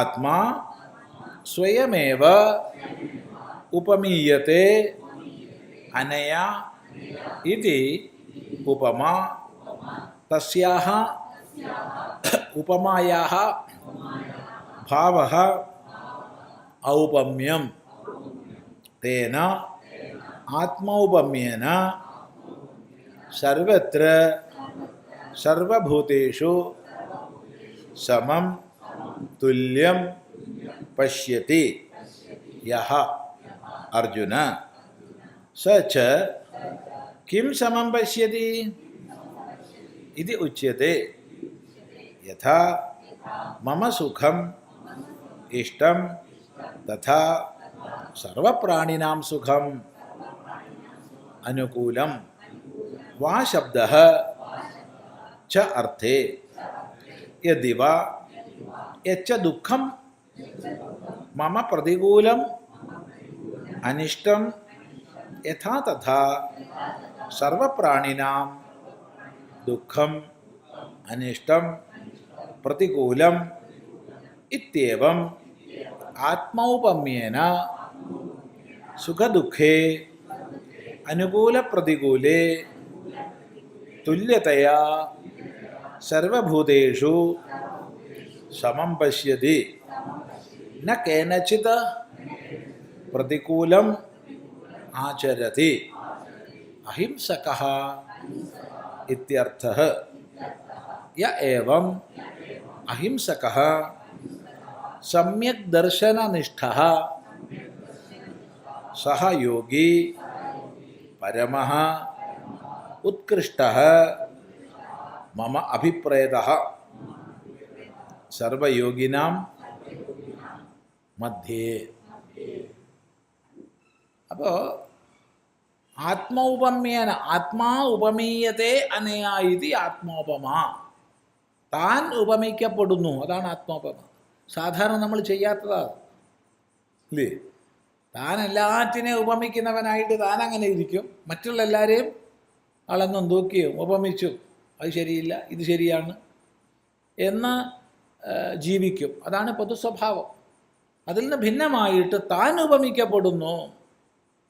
ഈ പ്രപഞ്ചത്തിൽ എന്ത് ഉണ്ടെങ്കിലും ഒരണുകണമായാലും ബ്രഹ്മാവ് വരെ സകലവും താൻ തന്നെ എന്ന കാഴ്ചപ്പാടോടുകൂടി സർവപ്രതിഭാസങ്ങളുമായും തന്നെ ഉപമിക്കുന്നു. ഇത് സ്വാഭാവികമാണ്, അല്ലാണ്ട് കൃത്രിമമായിട്ട് ചെയ്യണത് അല്ല എന്ന് പ്രത്യേകം മനസ്സിലാക്കുക. അങ്ങനെ ആത്മോപമയുടെ ഭാവമാണ് ആത്മൗപമ്യം. ആത്മൗപമ്യത്തോടുകൂടി എല്ലാത്തിലും സമത്തെ കാണുന്നു എന്ന് പറഞ്ഞാൽ എന്താ അർത്ഥം? ബ്രഹ്മാവ് മുതൽ പുൽക്കൊടി വരെ അഥവാ അതിന് മേപ്പെട്ടോ കീഴ്പ്പെട്ടോ എന്തുണ്ടോ അതിലെല്ലാം യാതൊന്നുണ്ടോ അത് ഞാൻ തന്നെയാണ്. ഞാൻ തന്നെയാണ് ഈ കണ്ട സകല പ്രപഞ്ചാകാരത്തിലും പ്രകാശിക്കുന്നത് എന്ന കാഴ്ചപ്പാട്.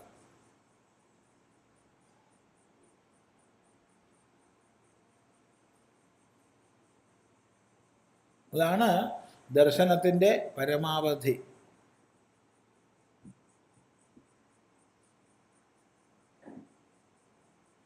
യസ്മിൻ സർവാണി ഭൂതാനി ആത്മൈവാഭൂത് വിജാനതഃ തത്ര കോ മോഹഃ കശോകഃ ഏകത്വമനുപശ്യതഃ എന്ന് ഉപനിഷത്ത് ഈ ഒരു ആത്മദർശനത്തെ വർണ്ണിക്കും. യാതൊരാളിൽ അഥവാ യാതൊരു സമയത്തിൽ സർവഭൂതങ്ങളും താൻ തന്നെയായി തീർന്നിരിക്കുന്നുവോ ആ ഏകത്വദർശിക്ക് എന്ത് ശോകം എന്ത് മോഹം? ഇതാണ് ചോദിക്കണം. താത്പര്യം ആ ഏകത്വദർശിക്ക് ശോകമോഹങ്ങളില്ല.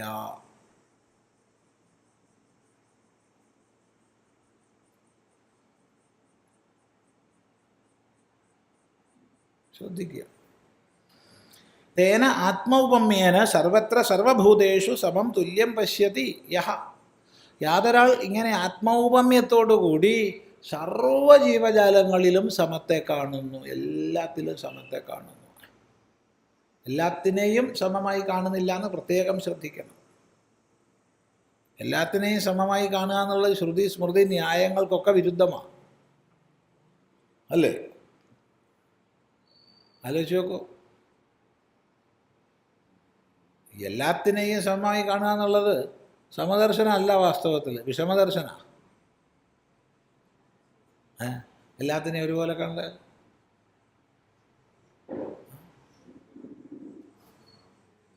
അച്ഛനെയും കുഞ്ഞിനെ ഒരുപോലെ കാണുകയാണ്, ഭാര്യയും കുട്ടിയെ അമ്മയെ ഒരുപോലെ കാണുകയാണ്. എന്താ കഥ? ആനേനെയും പട്ടീനെയും ഒരുപോലെ കാണുകയാണ്, അങ്ങനെ ഉണ്ടാവും. പശുവിനെ ആനേനെ ഒരുപോലെ കാണുന്നു, എന്താവും സ്ഥിതി? വിവരം അറിയും, ഇത്രയേ ഉള്ളൂ. ഇപ്പം സമദർശനം സർവത്ര സമബുദ്ധിയാണ്. എല്ലാറ്റിനെയും ഒരുപോലെ കാണലല്ല, എല്ലാറ്റിലും ഒരുപോലെ കാണുക. എല്ലാറ്റിലും ഒരുപോലെ കാണുമ്പോൾ ഏത് ഉപാധിയാണോ ഉപാധിയുടെ ധർമ്മങ്ങളും അതിൻ്റെ സവിശേഷതകളും മാനിക്കേണ്ടി വരും. അത് പ്രത്യേകം ശ്രദ്ധിക്കണം.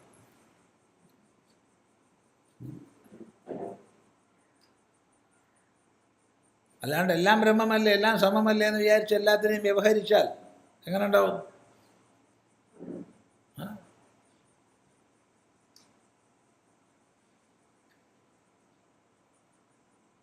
മതയാന ശിഷ്യനെ തൂക്കിയെടുത്ത് വലിച്ചൊരേറാണ്. അതെ,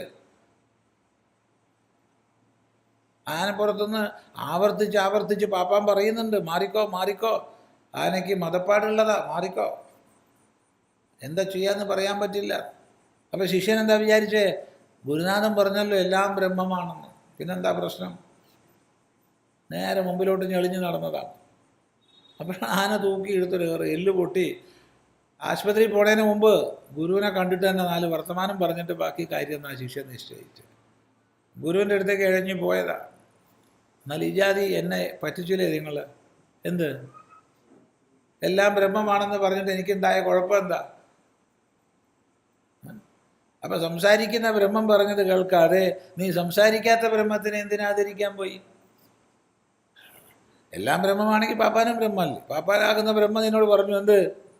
മാറിക്കോ മാറിക്കോ. എന്തുകൊണ്ട് നീ അതനുസരിച്ചില്ല?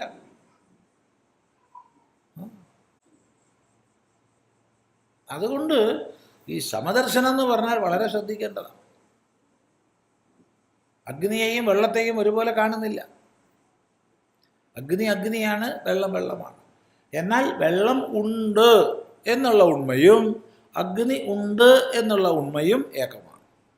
ആ ഉണ്മയില്ലെങ്കിൽ അഗ്നിയും ഇല്ല, വെള്ളവും ഇല്ല. അഗ്നിയും വെള്ളവും ഇല്ലെങ്കിലും ഉണ്മയുണ്ട്. അത് പ്രത്യേകം ശ്രദ്ധിക്കണം.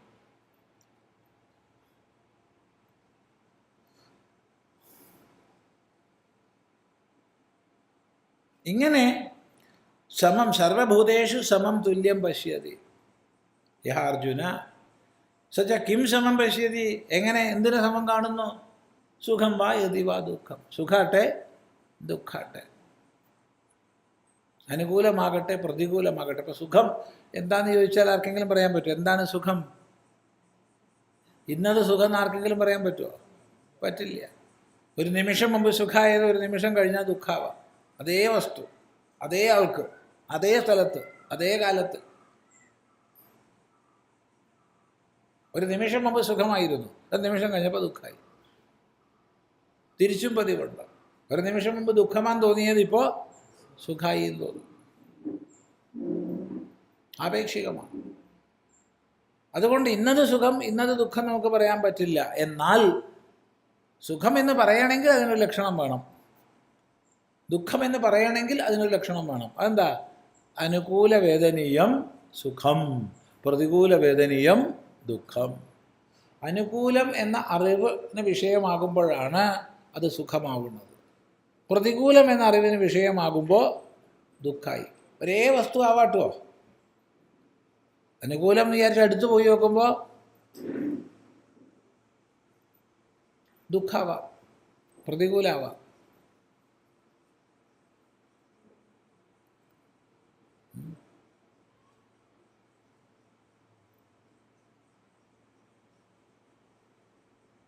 ഈ അമ്പലങ്ങളിലൊക്കെ ആനേനെ എഴുന്നള്ളിക്കുമ്പോൾ മുമ്പിൽ ഞെളിഞ്ഞ് ചില ആൾക്കാർ നിൽക്കുന്ന ആളാണ്. ഞാനാണ് ഇതിനെയൊക്കെ ഒരു വേഷ്ടിയൊക്കെ ഇട്ട്, കസവിൻ്റെ അല്ലേ, കസവിൻ്റെ വലിയൊരു വേഷ്ടിയൊക്കെ ഇട്ടിട്ട് ഞാനാണ് ഇതിനൊക്കെ നടത്തണമെന്നുള്ള മട്ടിൽ ധാരാളം പേരങ്ങനെ കാണാറുണ്ട്. ചിലപ്പോൾ സ്പോൺസർ ചെയ്തത് അയാളായിരിക്കും, അല്ല എന്ന് പറയണില്ല. പക്ഷേ ഇത് ഇടഞ്ഞു കഴിഞ്ഞാലോ ഇതൊരു വന്യമൃഗമാണല്ലോ. ആന എന്ന് പറയുന്നത് വന്യമൃഗമാണ്. അപ്പോൾ ഈ വന്യമൃഗം ഇടഞ്ഞു കഴിഞ്ഞാൽ എന്താ ഉണ്ടാവുക? ഇപ്പം അവൻ കസവൊക്കെ ഇട്ട് അവിടെ ഞെളിഞ്ഞു നിൽക്കുമോ? ആ പ്രദേശത്ത് അവനുണ്ടാവില്ലേ. നിങ്ങളല്ലേ സ്പോൺസർ ചെയ്തത്, നിൽക്കവിടെ. നാട്ടുകാർക്ക് മുഴുവൻ ഉപദ്രവം ഉണ്ടാക്കിയ നിങ്ങളല്ലേ എന്ന് പറഞ്ഞാൽ അവിടെ പിടിച്ചു നിർത്താൻ പറ്റില്ല. അയാൾ പോയ വഴി കാണില്ല. ഇത്രയേ ഉള്ളൂ. എല്ലാം അങ്ങനെയാണ്, എല്ലാ വിഷയങ്ങളും. തനിക്ക് അനുകൂലമാകുമ്പോൾ നല്ലത്, തനിക്ക് പ്രതികൂലമായാൽ ദോഷം.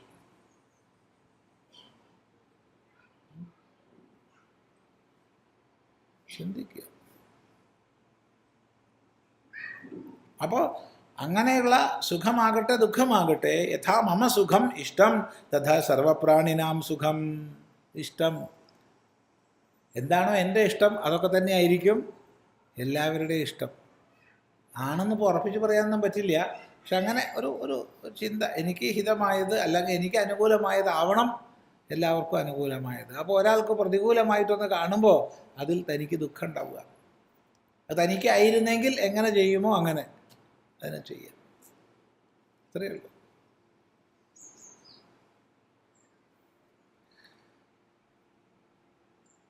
അവനവൻ ആത്മസുഖത്തിനാചരിക്കുന്നവ അപരന് സുഖത്തിനായി വരേണം എന്ന് ഈ വീക്ഷണമാണ്. ഓരോരുത്തരും തൻ്റെ സുഖത്തിന് ആചരിക്കുന്നത് അപരൻ്റെയും സുഖത്തിനായി വരണം. കാരണം എനിക്കെന്താണോ സുഖം അത് തന്നെയാണ് അവരും സുഖം. ഇത് എപ്പോഴും ശരിയായിക്കൊള്ളണം എന്നില്ല കേട്ടോ. എന്തോ ഇല്ല. ഒരാളുടെ കാഴ്ചപ്പാടിൽ നല്ലതെന്ന് തോന്നുന്ന വസ്തു എത്ര ആലോചിച്ചാലും വേറൊരാൾക്ക് എങ്ങനെയാണ് നല്ലതെന്ന് മനസ്സിലാവില്ല.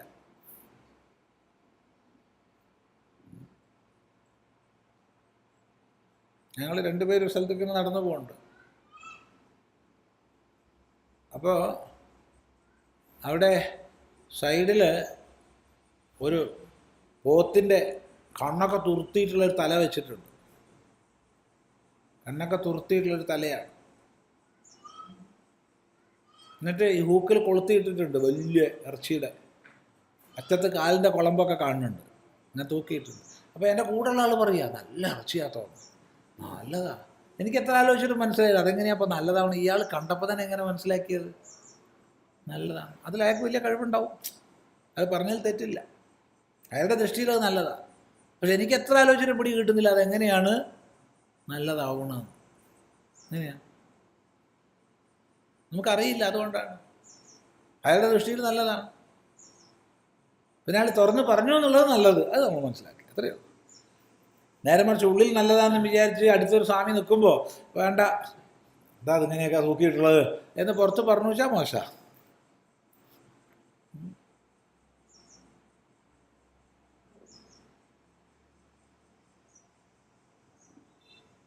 നമുക്കത് അനുകൂല പ്രതികൂലം മനസ്സിലാക്കാൻ കഴിയില്ല. പക്ഷേ എനിക്കെന്താണോ അനുകൂലം അതുപോലെ മറ്റുള്ളവർക്കും അനുകൂലം, അങ്ങനെ ആവാം.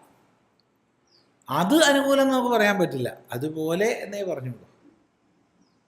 അതുപോലെ എനിക്കെങ്ങനെയാണോ ഒരു പ്രതികൂലമായിട്ട് എന്നോടൊരാൾ വ്യവഹരിച്ചാൽ എനിക്കെങ്ങനെയാണോ അതുപോലെയാണ് അയാൾക്കും എന്ന് മനസ്സിലാക്കാൻ കഴിയുക. അങ്ങനെ മനസ്സിലാക്കി കഴിഞ്ഞാലോ പിന്നെ ആരോടും പ്രതികൂലമായി ആചരിക്കുന്നില്ല.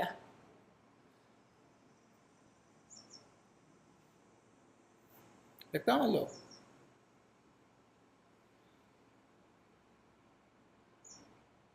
ആത്മന പ്രതികൂലാനി പരേഷാം ന സമാചരേത്. തനിക്ക് പ്രതികൂലമായത് മറ്റുള്ളവരോട് ചെയ്യരുതേ.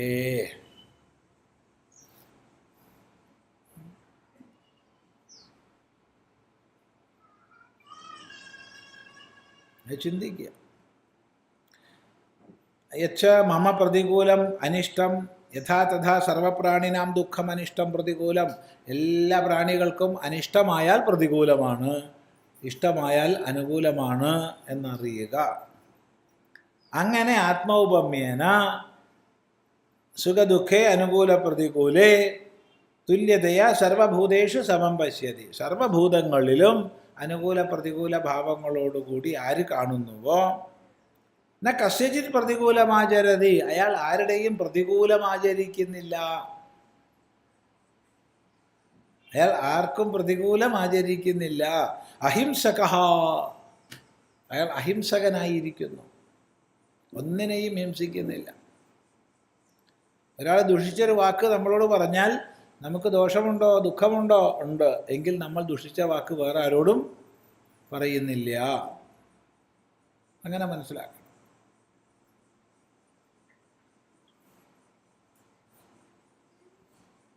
ഒരു ദുഷിച്ച ഒരു പ്രവൃത്തി ഒരാൾ ചെയ്താൽ തനിക്ക് എത്ര ദുഃഖം ഉണ്ടാവും, എന്നാൽ അത് താൻ മറ്റൊരാളോടും ചെയ്യുന്നില്ല. അങ്ങനെ മനസ്സിലാക്കുക. അഹിംസകനായിരിക്കുന്നു.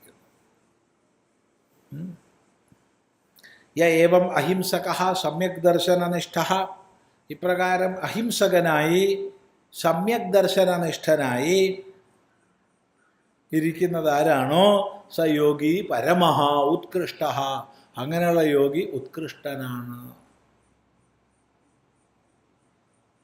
മതഃ അഭിപ്രേതഃ, ഇതാണ് അഭിപ്രായം. ആരുടെ അഭിപ്രായം? എൻ്റെ അഭിപ്രായം. മമ മതം സർവയോഗിനാം മധ്യേ, സർവയോഗിമാരുടെയും കൂട്ടത്തിൽ ഈ സമദർശിയാണ് ഏറ്റവും ഉത്കൃഷ്ടനെന്നാണ് എൻ്റെ അഭിപ്രായം. വ്യക്തമാണല്ലോ. ഇതാണ് 32-ാമത്തെ ശ്ലോകം. അപ്പോൾ അവിടെ വ്യക്തമാണല്ലോ ആശയം. ഇങ്ങനെ യോഗത്തിൻ്റെ പരമാവധി ഭഗവാൻ പറഞ്ഞു. ഇനി അപ്പുറത്തേക്കൊന്നും പറയാനില്ല. അപ്പം ഇനി പറയണതൊക്കെ ഇപ്പുറത്താവും, അപ്പുറത്തൊന്നും പറയാനില്ല. പക്ഷെ ഇത്ര പറഞ്ഞപ്പോൾ അർജുനന് അതിലൊരു പ്രശ്നം വരികയാണ്. നമുക്കും ഒരു പ്രശ്നം ഉണ്ടത്. ഇതൊക്കെ പറയാൻ വളരെ എളുപ്പമാണ്, അതാണ് പ്രശ്നം. ഇതൊക്കെ പറയാൻ വളരെ എളുപ്പമാണെന്നുള്ളതാണ് പ്രശ്നം. അത് അർജുനൻ ചോദിക്കുകയാണ്. നോക്കൂ, ഏതസ്യ യഥോക്തസ്യ സമ്യക് ദർശനലക്ഷണസ്യ യോഗസ്യ ദുഃഖസമ്പാദ്യതാം ആലക്ഷ്യ ശുശ്രൂഷുഃ ധ്രുവം തത് പ്രാപ്ത്യുപായം അർജുന ഉവാച. അർജുന ഉവാച ഏതസ്യ യഥോക്തസ്യ സമ്യക് ദർശനലക്ഷണസ്യ യോഗസ്യ ദുഃഖസമ്പാദ്യതാം ആലക്ഷ്യ ശുശ്രൂഷുഃ ധ്രുവം തത് പ്രാപ്ത്യുപായം അർജുന ഉവാച. അപ്പോൾ അടുത്ത ശ്ലോകം അർജുന ഉവാച എന്ന് പറഞ്ഞിട്ടാണ്, അർജുനൻ ചോദിച്ചു എന്ന് പറഞ്ഞിട്ടാണ് അടുത്ത ശ്ലോകം. അതിനെ പരിചയപ്പെടുത്തുകയാണ്. യഥോക്തമായ ചാൽ പറയപ്പെട്ട ഈ യോഗം, ഏതാ യോഗം? സമ്യക് ദർശന ലക്ഷണമായ യോഗം. സമ്യക് ദർശനം, ശരിയായ കാഴ്ചപ്പാട്. എന്താണത്? ആത്മൗപമ്യേന സർവത്ര സമം പശ്യതി സർവഭൂതസ്ഥിതം യോ മാം ഭജതി. ഇതൊക്കെയാണ് ഈ സമ്യക് ദർശനമാകുന്ന യോഗം. ഭഗവാൻ കേമായിട്ട് ഉപദേശിച്ചു. ഉപദേശിച്ചതിനൊന്നും യാതൊരു കുഴപ്പമില്ല, മനസ്സിലായിട്ട് ഉപദേശിച്ചിട്ടുണ്ട്. പക്ഷേ അർജുനൻ നോക്കുമ്പോൾ എന്താണ്? ദുഃഖസമ്പാദ്യമാണിത്. ദുഃഖസമ്പാദ്യതാം ആലക്ഷ്യ, ഇത് നേടാൻ എളുപ്പം അല്ല. പറയാൻ വളരെ എളുപ്പമാണ്. സമദൃഷ്ടി എന്നൊക്കെ പറയാൻ വളരെ എളുപ്പമാണ്. പറഞ്ഞുകൊണ്ടിരിക്കുമ്പോൾ തന്നെ വിഷമദൃഷ്ടിയാവും. ഇല്ലേ? ഇല്ല? അതെ.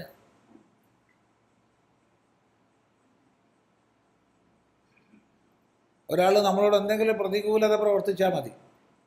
അപ്പോൾ സുഖം വായതി വാ ദുഃഖം എന്നൊക്കെ പറഞ്ഞു എന്നല്ലാണ്ട് ഒരു പ്രതികൂലത ഒരാൾ പ്രവർത്തിക്കുമ്പോഴത്തേക്ക് അയാൾ വിരോധമായി, അയാളുടെ വിരോധം തോന്നായി. ഒരാൾ അനുകൂലം പ്രവർത്തിച്ചാൽ മതി, അയാളുടെ പ്രിയമായി. തത്കാലത്ത് തദ്ദേശത്ത് എന്ന് കൂട്ടിച്ചേർക്കണം. തത്കാലത്തിൽ തദ്ദേശത്ത്.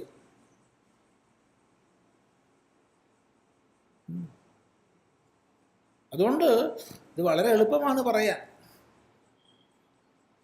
എന്നാൽ സമ്പാദിക്കാൻ ഒട്ടും എളുപ്പമല്ല. ദുഃഖസമ്പാദ്യതാമാലക്ഷ്യ ധ്രുവം തത്പ്രാപ്ത്യുപായം ശുശ്രൂഷുഃ. ധ്രുവമായ നിത്യമായ നിശ്ചയമായുമുള്ള അതിനെ പ്രാപിക്കാനുള്ള ഉപായം കേൾക്കുവാൻ ഇച്ഛിക്കുന്നവൻ. ശുശ്രൂഷുഹു എന്ന് പറഞ്ഞാൽ കേൾക്കുവാൻ ഇച്ഛിക്കുന്നവൻ. ശുശ്രൂഷുഹു, ശ്രോതും ഇച്ഛാ, ശുശ്രൂഷ. ശുശ്രൂഷ എന്ന് പറഞ്ഞാൽ കേൾക്കാനുള്ള ഇച്ഛയാണ്.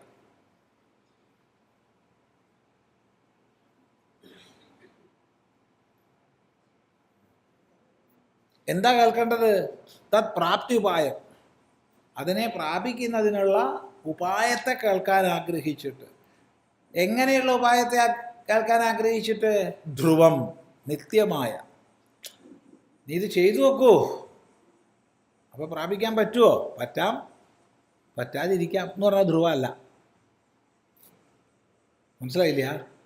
നീ ഇതൊന്ന് ചെയ്തു നോക്കൂ കേട്ടോ. രോഗിക്ക് വൈദ്യം മരുന്ന് കുറിച്ച് കൊടുത്തു, ഇത് സേവിച്ച് നോക്കൂ, ഇത് സേവിച്ചാൽ എൻ്റെ രോഗം മാറുമോ?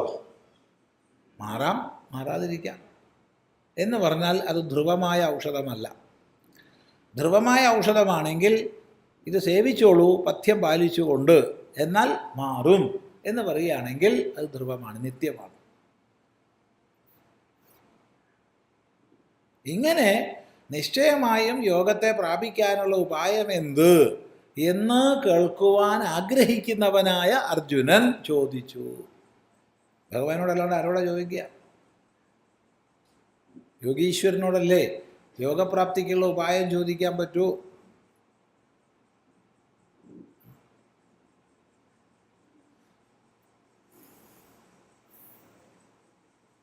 അതുകൊണ്ട് ചോദിച്ചു. എന്താ ചോദിച്ചേ?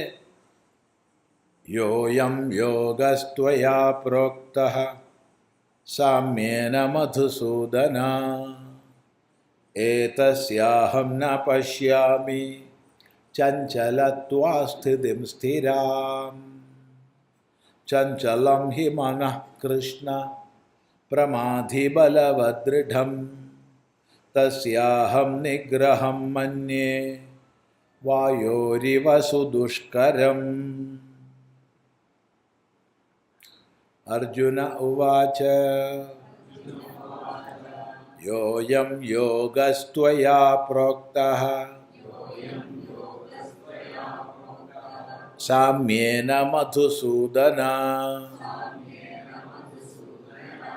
ഏതസ്യാഹം ന പശ്യാമി ചഞ്ചലത്വാ സ്ഥിതിം സ്ഥിരാം ചഞ്ചലം ഹി മനഃ കൃഷ്ണ പ്രമാധി ബലവദൃഢം തസ്യാഹം നിഗ്രഹം മന്യേ വായോരിവ സുദുഷ്കരം.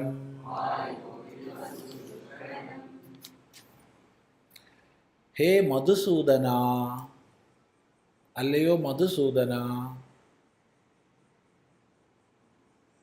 മധു എന്ന് പേരുള്ള അസുരനെ സൂദനം ചെയ്തവൻ, കൊന്നവനാരോ അവൻ മധുസൂദനൻ.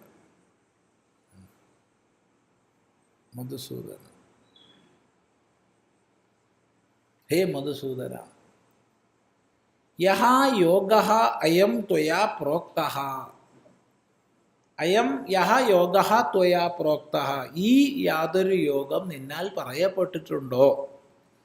ഈ അധ്യായത്തിൽ മുഴുവൻ അതാ പറഞ്ഞേ.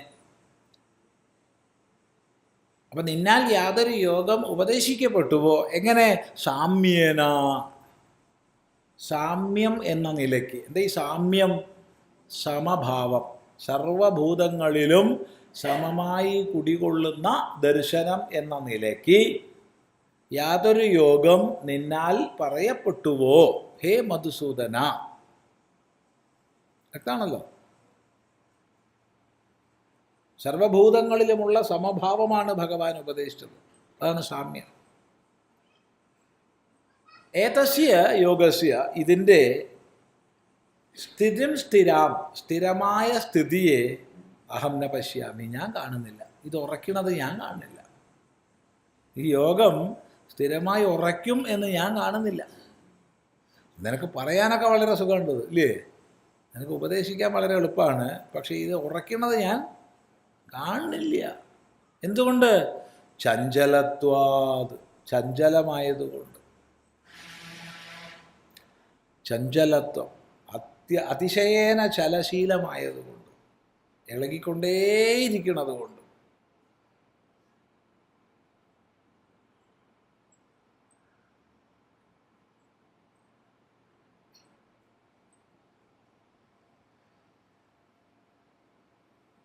ചലിച്ചുകൊണ്ടേ പോവുകയാണെങ്കിൽ എങ്ങനെ ഇരിക്കും അല്ലേ? ചലിച്ചുകൊണ്ടേ പോവാൻ ചെയ്തിരിക്കില്ലല്ലോ. ഒന്ന് ചലനം നിൽക്കണ്ടേ, നല്ല ഇരുത്തം ഉറയ്ക്കോ. ചഞ്ചലത്വാത്. യോഗം സമസ്ഥിതിയാണ്.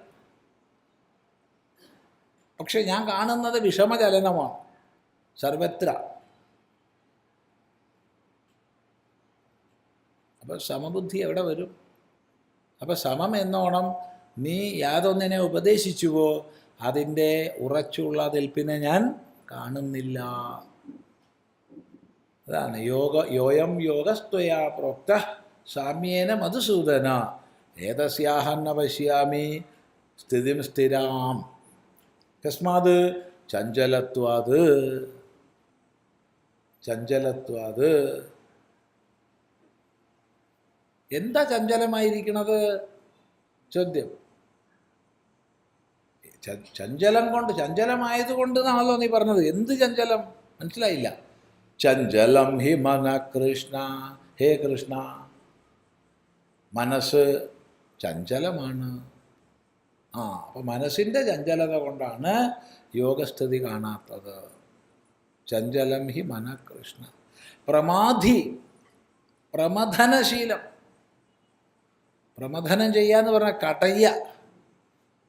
മഥനം ചെയ്യാറുണ്ട് നമ്മളല്ലേ, തൈര് കടയ്യ അതൊക്കെ പതിവ്. മഥനം ചെയ്യുക, തൈര് കടയ്യ. തൈര് എന്നല്ല, എന്തിനെങ്കിലും കടയുന്നതിനാണ് മഥനം ചെയ്യുക. നമ്മളിട്ട് കടയുന്നതാണ് മനസ്സ്. പ്രമാധി. എങ്ങനെ? ബലവത്, ബലപൂർവകം, അത്യന്ത ബലശാലിയാണ്. ദൃഢം, ദൃഢമായിട്ട്.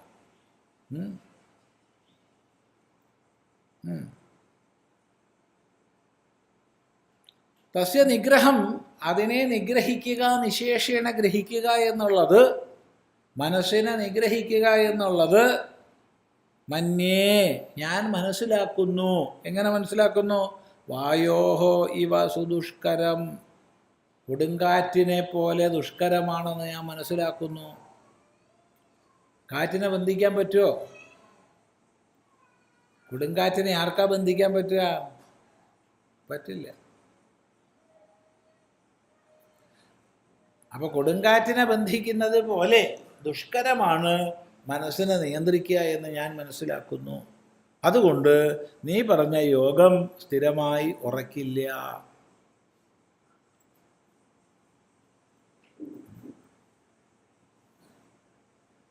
അവിടെ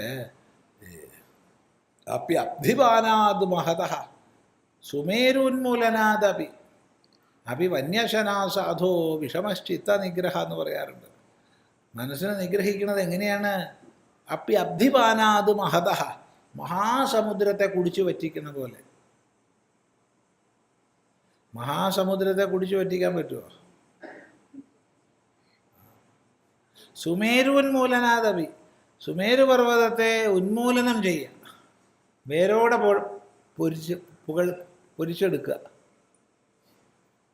സാധിക്കുമോ?